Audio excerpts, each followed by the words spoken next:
Sherlock Holmes, The Crooked Man, Colonel's Death. One summer night, I was sitting near the fire. I was very tired after the busy day. Suddenly there was a bell. I looked at the clock. It was about midnight, too late for a visitor. I went out into the hall and opened the door. It was Sherlock Holmes. "Ah, Watson," said he, "I hoped that you were not in bed. My dear friend, please come in. You looked surprised, and no wonder. Could you put me up tonight?" "With pleasure. You told me that you had a guest room. I see that you have no gentleman visitor tonight. Not a hat, not a coat in the hall. I'll be happy if you stay." "Thank you. If you're not going to sleep right now, I'll talk with you." We sat down in the armchairs and had a tea in silence. I knew that only a very important business could bring him to me at such an hour, so I waited. Suddenly, Holmes said, "Now, my dear Watson, I'm working at a very interesting case. I solved the problem, I am sure, but can I ask you for help? Could you go to Aldershot tomorrow?" "Certainly," I answered. "Then, if you are not too sleepy, I will give you a sketch of what has happened and of what we are going to do. Have you read about murder of Colonel Barclay at Aldershot? I'm investigating the case. I've heard nothing of it. The facts are only 2 days old.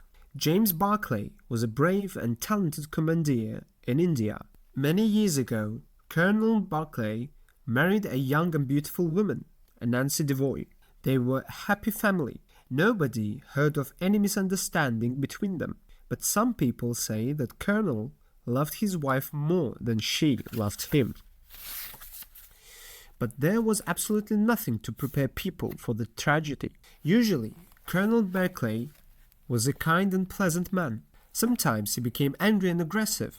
Sometimes he was sad and silent, but he was never angry with his wife. When depression came on him, he spent all his days at home and never stayed in the dark room. Colonel Barclay and his wife lived in a big and nice house. There is a big garden around it. One side of the house is near the road. They had few servants and no children. They didn't often have visitors at their house. Mrs. Barclay was Catholic, and she was often busy at the church meetings. She helped poor people to get clothes and food. Last Monday, Mrs. Barclay was in a hurry for the meeting. She had a quick dinner and left home. Then she visited Miss Morrison, a young lady who lives in the next house. Then 2 ladies went together to their meeting. It lasted only 40 minutes. At 9:15, Mrs. Barclay returned home. Their sitting room faces the road and has a large glass door. The big green lawn is in front of the house. It was into this room that Mrs. Barclay came first. Then she asked her servant to bring a cup of tea there. When the Colonel heard his wife's voice, he came to the sitting room.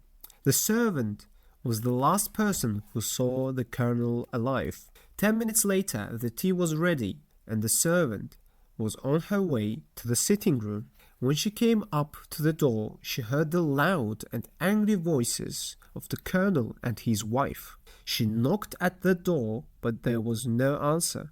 The servant wanted to open the door, but it was locked. Naturally, she ran down to tell the cook, and the 2 women with a manservant came up into the hall. They could hear 2 angry voices, of Barclay and of his wife. Barclay's words were quick and quiet. The lady's words were clear and loud. "You coward," she said again and again. "What can be done now? What can be done now? Give me back my life." Then there was a sudden dreadful man's cry, a crash, and a woman's scream. The manservant understood that some tragedy had happened. The door was locked, and he decided to get into the sitting room from outside through the glass door. It was open. The servant ran inside and saw the lady lying on the sofa. Her eyes were closed, but she was alive. On the floor, with his legs on the armchair, in the pool of blood, there lay the colonel. He was dead. The servant couldn't do anything for his master, so he tried to open the room door, but he couldn't find the key, so he went out again through the glass window and called the policeman and the doctor. The doctor asked the servant to carry the lady in the bedroom. She was still unconscious. Then they put the colonel's body on the sofa and examined it carefully. At the back of the colonel's head there was a long cut. On the floor, near the body, was lying a club of hard wood with a bone handle. The colonel had a big collection of weapons. He brought them from different countries, but that club was not from his collection. The police found nothing interesting in the room. They also didn't find the key. Was gone. These are the facts I got on the Tuesday morning when I came to Aldershot.